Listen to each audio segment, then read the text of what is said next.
Like getting back to being a mom. Mm-hmm. You know, we didn't get that book. Like this, is what you're supposed to do. This how you're supposed to do it. You do this at this time. You know, Right. like I said, you do your best. You Right. know, but I just want to encourage any mom, dad, aunt that's raising kids for their sister, brother. I just want to encourage you. Please don't give up on them. Right. It is a long road for some of them. It is very sad. It's very exhausting. You get tired. You know, you get to a point where it's just like you feel like I can't do this. But guess what? You can do it. Mm-hmm. You can do it because I know in all of my days, and I've been going through this since my child has been 16 years of age. I have been in a fight to Mm. get my relationship the way it's supposed to be. 16. My child will be 29 this year. And to Mm. this day, guess what I'm still doing? I'm still fighting. I'm Mm. still fighting because I absolutely will not give up.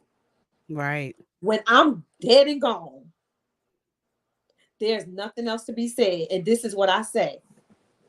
Everything that I taught you, everything that I have said to you, whether you use it now or later, it's going to come out my mouth and it's going to go in your ear. I know I said it to you.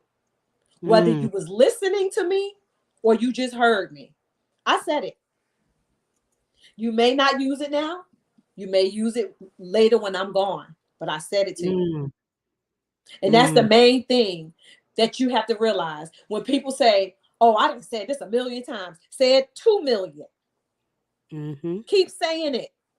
Well, that's Right. insanity. Okay, you brought these kids here. You had them. You brought them here. You made a commitment. Stick with them. You got parents that their kids are deceased. Mm. Yeah. Their kids are deceased.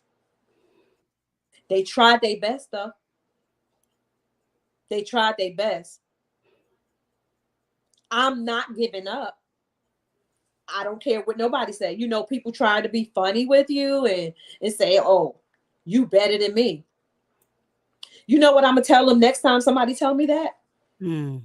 In more ways than one. Mm. Now eat that. Mm. It's like you got to fight. It's like you got to fight your own discouragement and fight for your children at the same time, because sometimes the Mm-hmm. devil send people to use people to discourage you while you're standing in the gap and praying, by making you feel like it's hope, like this hopeless. When the Bible said hope deferred makes the heart sick. If you allow yourself your hope to be to be deferred, then you will, and people might think, well, hope is like the, when you think about what hope is, can you still hear me? Okay, I thought it blanked out for a minute.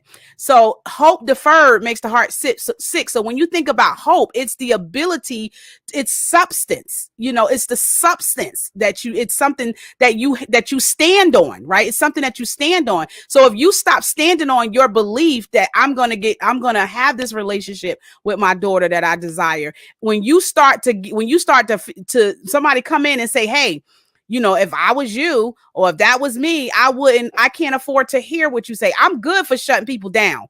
I've even had to do it to family members that, I remember one time my aunt, she passed away now, but I remember one time we was at her house not too long ago, and she had mentioned, and back then, our parents said things because they said things because that was just the way they talked. That was the way they Yeah. communicated. Mm-hmm. They communicated, they say things, and they were extra harsh sometimes. And they did sometimes say things because they meant well. They just didn't realize that it was affecting us, right? Right. And I heard her say one time to my son, and she said, "You never do anything right." He had did something he did, and she said, "You never do anything right." And I said, I had to step in. I said, no, no, we don't talk like that at our house. In Right. our house, we don't tear. I can't allow anybody else, whether it's family or friends, I can't allow you to tear down, because I saw the discouragement in his face. It hit him in a different place. When he heard that, his face expression was it's like his spirit was like crushed. And I said, no, no, no, no. And I looked at him. I said, you may have not done this right, but you can do whatever it is that God tell you to do if you are obedient and if you put all your effort into it. And he just kind of like nodded his head. And she said, oh my God, I'm sorry. I didn't realize. I'm sorry. I didn't realize that. Because when we were younger, we had to take it. If your mother tell you to shut the F up, you don't shut up. You just don't get to argue with shut the F up. You don't get to argue with that. You